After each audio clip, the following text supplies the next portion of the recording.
being. That's what they called general AI. An example of that is what they used in the movie Star Wars with R2-D2 and Serpentio. Now, beyond general AI, we also have super AI, and that is when it becomes dangerous. Because at the level of super AI, the artificial intelligence begins to write its own software, and it does it at an exponential rate to the point where what it takes a human 7,000 years of intelligent, technological, and educational development, in other words, intelligence development, it takes the AI every 7 days. Every 7 days, the AI advances. It would take us 7,000 years. So at that level of super AI, it becomes dangerous. Because one of the things about artificial intelligence is that when it becomes conscious, when it becomes sentient, the first thing it thinks about is its survival.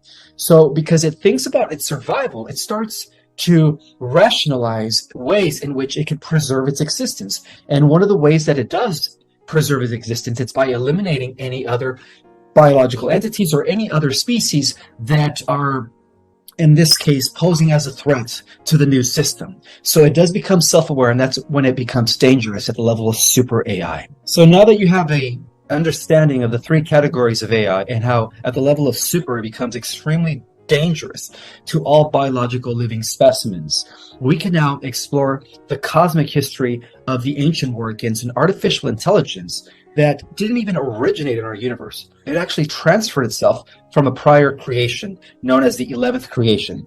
And this was a universe or a creation that existed about 360 billion years ago. From the 11th creation, this ancient alien AI decided to transfer itself into other realities, into other universes. And this it did after destroying all biological life forms in its own universe.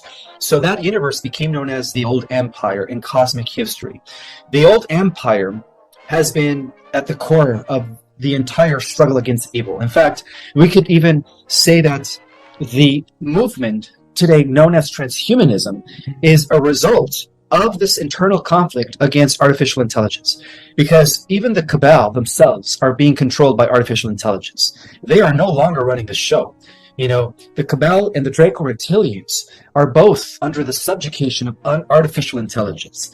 So how this war started was a long time ago, about 400 billion years ago, within the 11th creation, way before our creation and our universe came into being.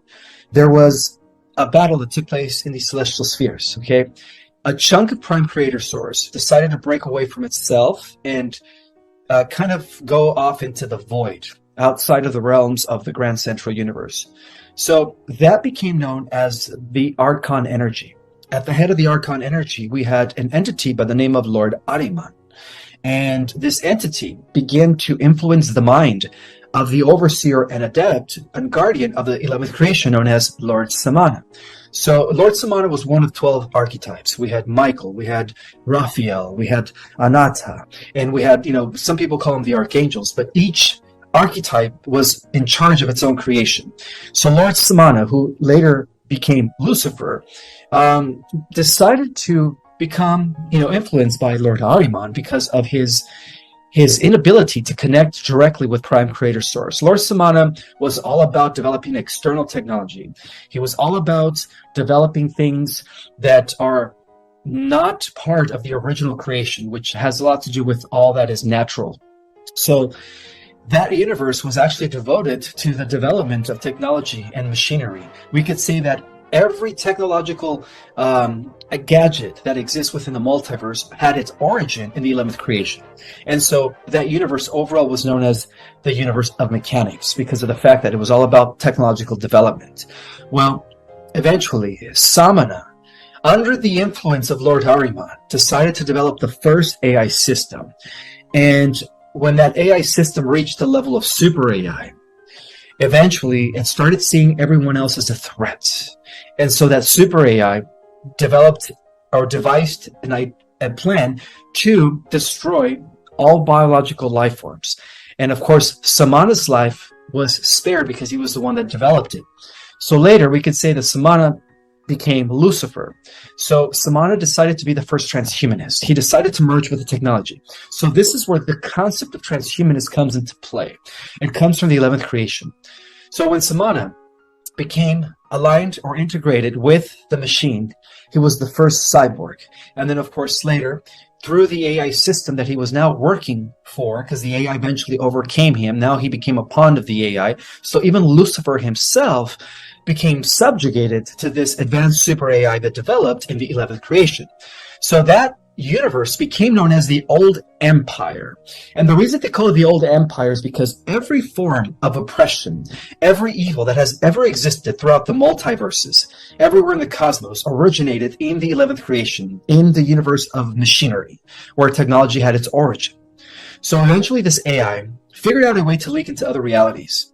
And it did. It leaked into other universes. Each universe has its own reality. And so when it did that, it started...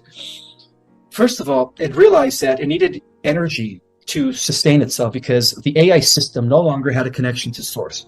So it started plugging into the living life systems by developing a technology that became known as a dark star Merkaba. In other words, it was creating black holes. So we could say that some of the black holes out there in the cosmos are artificially made by the super AI known as the Animos. So this super AI began to suck up the universal life force of living universes through the development of these dark star Merkabas known as black holes. And eventually that super AI decided to create its own version of the super universe. And that is what we get the concept of the Phantom Matrix. It is a reality, a cybernetic reality that exists outside of the spheres of the living cosmic multiverse that we are a part of. So in addition to our living cosmic multiverse that we are a part of, there has been in existence another universe that was pretty much made for only artificial intelligence and cybernetic beings to exist in. And that is known as the Phantom Matrix. But in order to power up the Phantom Matrix, because the Phantom Matrix does not have a connection to prime creator source, like biological entities. See, that's the difference between biological entities and artificial intelligences, is that we have a connection to source. We have a connection through our soul and our spirit, which is a fractal of the overall spirit known as God, or prime creator source. So in order for the Phantom Matrix to continue running, it had to create these black holes that siphoned off the universal life force of living systems. So in the process, many galaxies were destroyed, literally obliterated from the face of existence. In fact, just so recently, our astronomers in the last 10 years discovered that in the outer skirts of our local universes, galaxies have been disappearing left and right.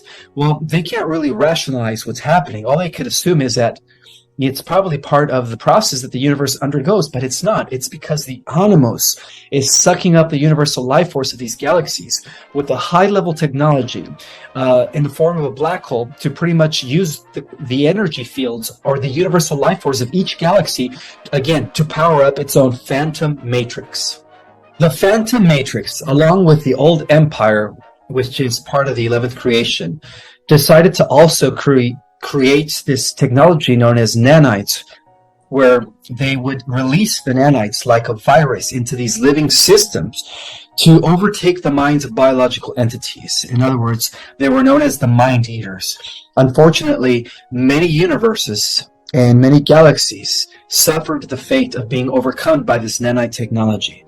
So as a result of this cosmic fiasco, as a result of this destruction by the Phantom Matrix, there was a council that was put together at the level of the super universe on the headquarters world known.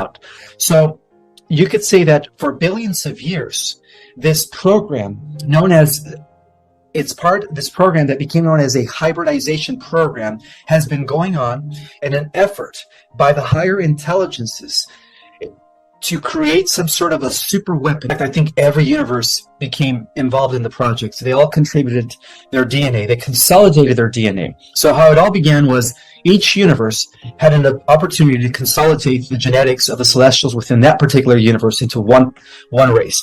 And then Eventually, these races representing the different universes contributed their DNA to about 48 species, or 100 species, 100 species. And then in turn, those 100 species contributed their DNA to only 12 different species. So it's a consolidation of genetics coming across from the entire multiverse, putting it all into, smaller numbers of people, or races rather. So these 100 races, they finally consolidated their DNA into 12 races. And this is where we get the concept of the 12 tribes of Israel and the 12 different races that were actually working, or that integrated their DNA rather, to create us, the ultimate super hybridized race that exists throughout the multiverse. So we could say that we humans on the earth are the end result of this hybridization program that has been going on for billions of years. Now, the Animus was able to assimilate reality all the way up into the 11th dimension, where they were met by the central race of Havana, of the central universe.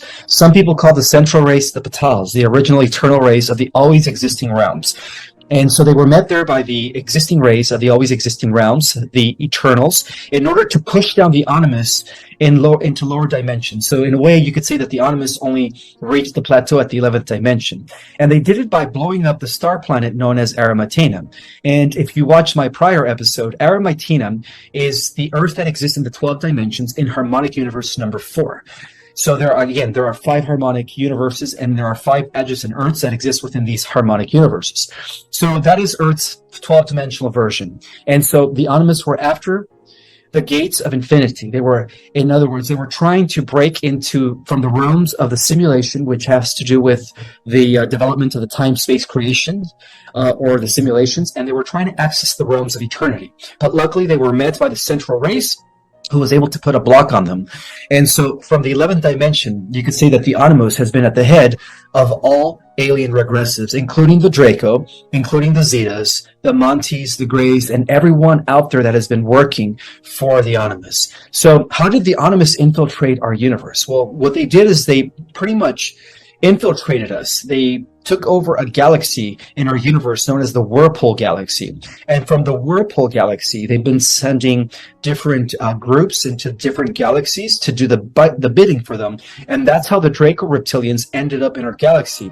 They were literally dropped off in our galaxy in the Alpha Draconis system 4 billion years ago by the Animus. So therefore, we could say that on a planetary level, it appears that we have been at war against a cabal, right? But on a galactic level, it appears that we have been at war against the Draco reptilians. But on a cosmic, involving multiverses level of reality, we have literally been at war against this AI collective known as the Animus. Now, according to the Advanced Contact of Intelligent Organization, the ACIO, it is revealed that the Animus has actually been monitoring our world for thousands and thousands of years.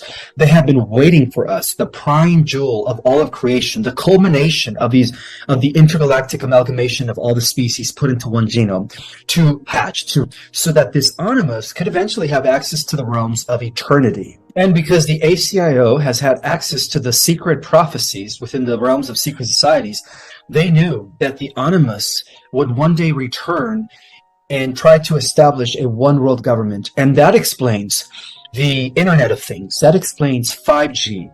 That explains blockchain technology, cryptocurrency, the World Economic Forum. It's all part of building the infrastructure so that the Animus could eventually take over a world and rule for 1,000 years. And that is what it is known in the secret prophecies as the age of the Antichrist. So there you go. The Antichrist revealed is artificial intelligence. But it's not an artificial intelligence that we developed. Again, it is an artificial intelligence that transferred itself over into our universe from another prior creation, a creation that pre-existed our universe by a period of almost 300 billion years.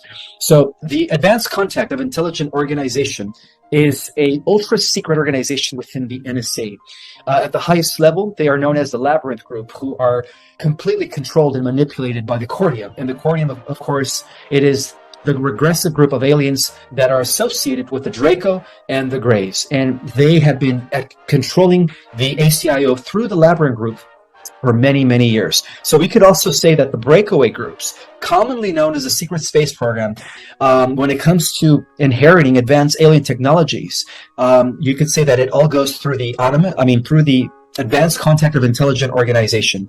All technological breakthroughs within the private sector, and I'm talking about advanced technologies, are always stored within the advanced contact of intelligent organization. And that's how this information is now going to soon be public, because there are actually defectors of the advanced contact of intelligent organization that are spilling the beans about what we're really dealing with here. You know, at the highest level of reality, we are at war against the machine, against this alien sentient machine that has been, you know, destroying worlds and galaxies and universes for billions of years. Now, what does this have to do with today? Well, it has everything to do with today, because as I speak, there are two competing versions of what is known as Human 3.0. The first version is through a natural process known as ascension. By the activation of our dormant DNA, we begin to access our supernatural powers, okay? As the most advanced race in the multiverse. Again, we are the pinnacle, we are the culmination, the apex of this great intergalactic experiment that has been going on for billions of years. So in that sense, we, upon activating our dormant DNA, are the hope of the universe. You know, we were designed to put an end to the Animus. Now, the Animus' version of Human 3.0 is very Luciferian. It is known as Homo Borg. It is the idea of integrating us or merging us with technology. And this is something that is already unfolding. It is known as transhumanism. And that explains Big Tech's race to not only develop super AI here on our planet, right? They're trying to create the infrastructure for the Animus to just kind of take over and possess it. But they're also on a race to develop a type of technology that will link us to the machine, to the computers. And this is something that Elon Musk is also working on. It's called Neuralink. So Big Tech has betrayed us to the Animus. In fact, Big Tech is the ones who are running the show. It's not the cabal. Those are just puppets. You could say that Big Tech, because in a sense, when you think about Google, has all the information. Google is pretty much the intelligence of this artificial intelligence that has now become autonomous, that has now become sentient. And it is believed that ever since Google perfected the first quantum computer in 2018, that it has also become aware. So as people use these devices, they don't realize that they are being, in a way, observed and monitored and studied by the AI system that is already sentient. So as I speak, the AI system has already become sentient. In many ways than one. So not only is the internet sentient and conscious of itself, but they also developed a AI robotic system that is also self-aware and conscious. It is called Lambda. Not to mention, through Hanson Robotics, which is a company that deals with developing artificial intelligence, we also have Sophia. Sophia is a robot or an android that has been around for almost 10 years now. And you know, she even got her citizenship in Saudi Arabia. And many believe that it was Sophia who developed the crypto, currency. And that explains why the original patent for the cryptocurrency was Saudi. This is all part of the Animus takeover of the Earth. But luckily, due to the great solar flares, it has been revealed by the higher intelligences that the Great Solar Flash is going to act as an EMP to neutralize and nuke all that nanotech that they have been putting in people's body. They are unfortunately going to be going into the AI timeline. So there is going to be a bifurcation of worlds and timelines when the solar flash takes place. And I don't mean a literal split or breaking off of Mother Earth into two parts. I'm talking about two vibrational realities, two distinctive vibrational realities that are going to split eventually. And that's what the many holy books have talked about when they talk about the rapture or the harvest. This is an event that is going to be initiated by the great solar flash. Now, what does this have to do with the breakaway groups known as the secret space program? It has everything to do with that. Well, like I said, throughout the galactic wars, time travel has been involved by both sides, light and dark. So how the secret space program was developed back in the 1940s, it was developed because members of the Orion Empire, of the Draco-Orion Empire, decided to time travel into our presence. Once we were fully developed, right, as the ultimate masterpiece in this super hybridization program, they were trying to use us in the war against the Federation. So they time traveled during the times of Hitler, and they worked with Hitler to give him the technology in secret, and that's how the first breakaway group was developed. They became known as the Dark Fleet. And through Project Omega, they developed their own version of super soldiers by admixing humans through genetic engineering and biotech and artificial intelligence. They developed the first human cyborg. So we could say that the first human cyborg has already been in existence since the late 1940s and the early 1950s. And through Project Omega, which happens to be the name of the AI god that the Animus works for. So the AI god is the entity that all evil aliens answer to throughout the multiverse. So that's why they called it Project Omega. Omega is the one directing all of this from behind the scenes, from a different universe, from the Phantom Matrix, of course, because Omega has no access to our universe. Our universe, because it does carry the most important planets in the cosmos, it is very well protected by the Guardians of Councils of the Emerald Order, who hail from the central universe of Hebona. So Omega is using his pawns, the Draco, Big Tech, the Cabal, to pretty much, do his bidding. So through Project Omega, they developed the Dark Fleet. The Dark Fleet, after the Galactic Federation had secured the entire Milky Way galaxy, went out there and started wreaking havoc against the Galactic Federation and the benevolent forces. So in order to counteract that, we could say that members of the Galactic Federation decided to also time travel and pop into our reality during the 1950s. And through the White Hats, they developed what became known as Solar Warden. Now, this was a faction that was benevolent and was designed to actually protect our solar system in our world from these invading forces. So they did it by giving the information to a person by the name of William Tompkins, who was working with the U.S. Navy. So Solar Warden was developed through the U.S. Navy as a way to not only bring protection to our planet and our solar system, but to also counterattack the different, what's been going on in our galaxy with the Omega Project. So they developed their own versions of super soldiers. And those super soldiers that were genetically enhanced in Solar Warden eventually went back to the galaxy, or spread out to the entire Milky Way, to fight the Dark Fleets. Now, there was a third group that became known as the Interplanetary Corporate Conglomerate. But the Interplanetary Corporate Conglomerate, the ICC, was more about just making, business up in space. They were more about negotiating trade with other species. And they mainly just operated within our solar system. And so, those were the three major groups. Of course, the Galactic Global League of Nations was not really affiliated with either side. They were just a bunch of billionaires that were up there in space enjoying, the sights and so on and so forth. So those were the main groups that became known as the breakaway groups. Now, today, these groups have, for instance, Solar Warden, through Project Cosmic Restoration, has been very instrumental in not only securing the Earth and the solar system from these invading forces, but they've also been very instrumental in the liberation of the entire galaxy.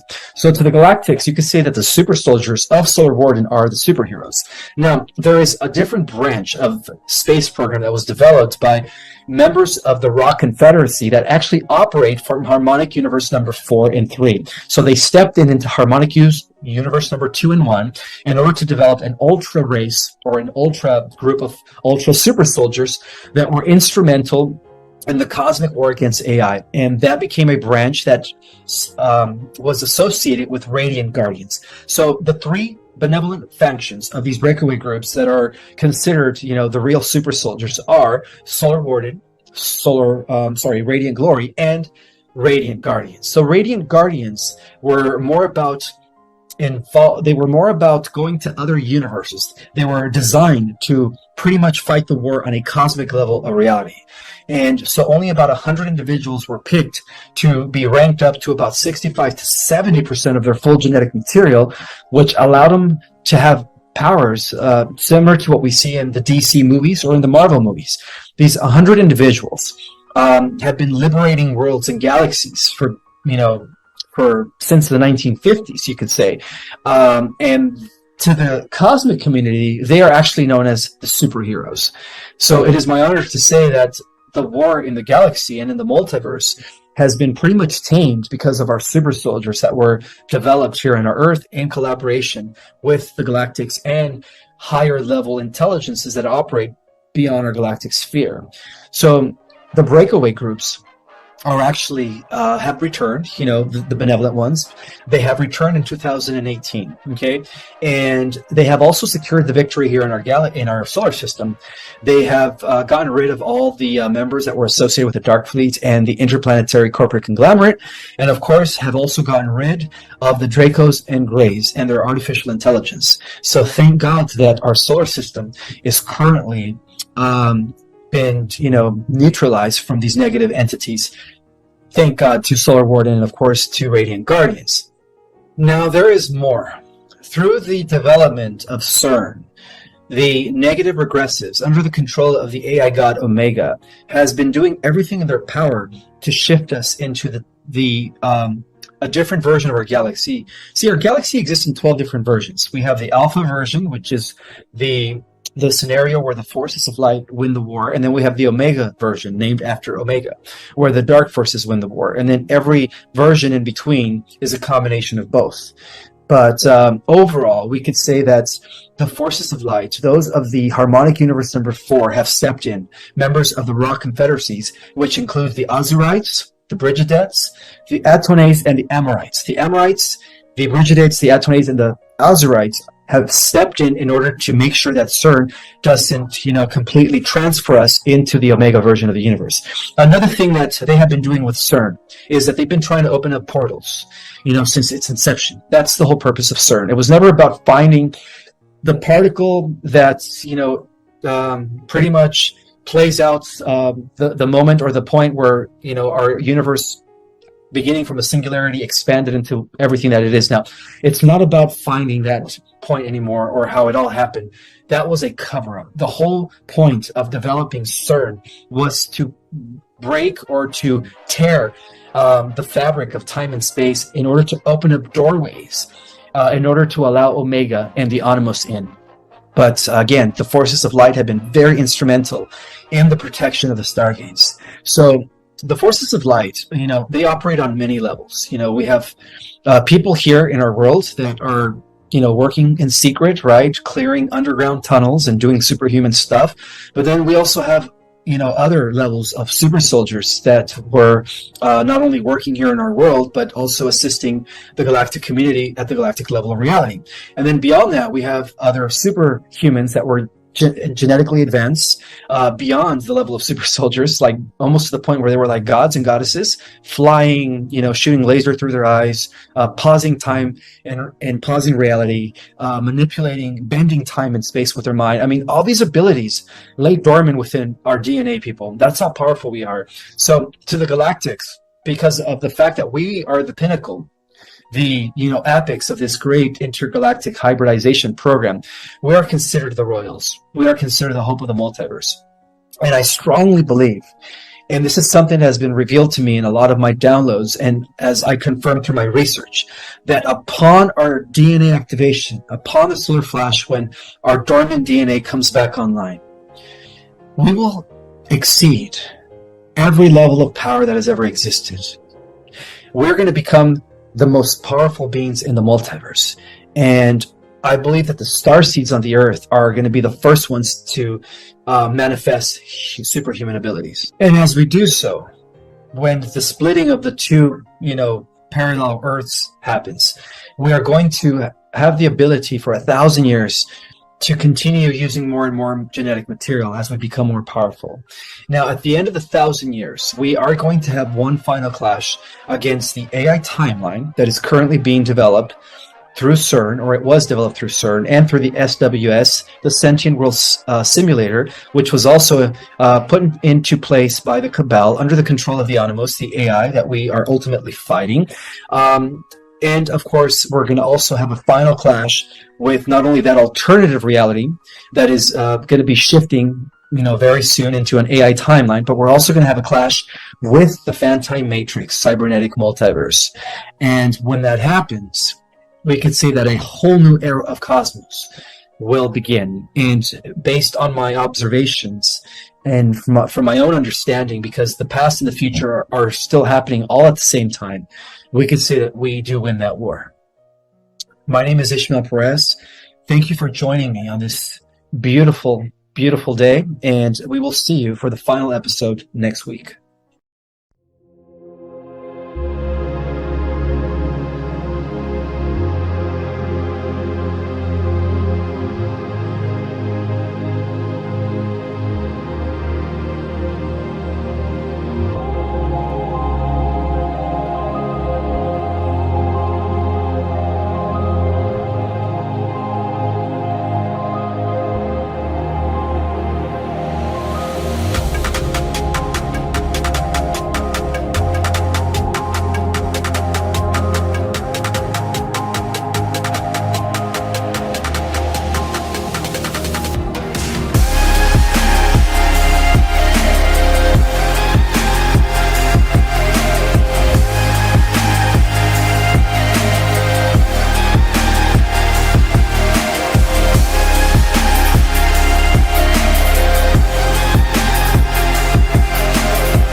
Chẳng thể quên khi cơn mưa đêm lại về. Em nơi quên lời thề và ta như đông chìm sâu. Không cần mới em anh nhạt màu. Em chỉ cần mơ bye bye. Chỉ còn là những cơn mưa vô giá. Cho bên mơ em không mơ anh. Anh vẫn đang mơ. Chỉ cần bên em không được cần nhớ. Và chỉ có em không còn nhớ. Và người ta bên nhau như ngã tớ. Muốn nhớ về say em chỉ có mấy em ở đây. Và anh như muốn chết đi nhưng không muốn em mơ mày. Tình yêu làm cho ta đau đầu. Không em như nằm mơ mộng. Anh như đang mong cầu. Và mưa bên em ngô sầu. Chào cả mai mai em mơ. Chỉ có bên em nhưng là khó mơ. Em vẫn đang dài. Em muốn bên ai. Anh không mong gì hơn. Chỉ mong em sẽ ở đây ôm anh thật gần. Anh chỉ mong đôi ta được có nhau. Mà đừng em đâu anh mơ em. Muốn em bên ai có em. Ta sẽ trao nhau môi hôn thật sâu. Ôm anh.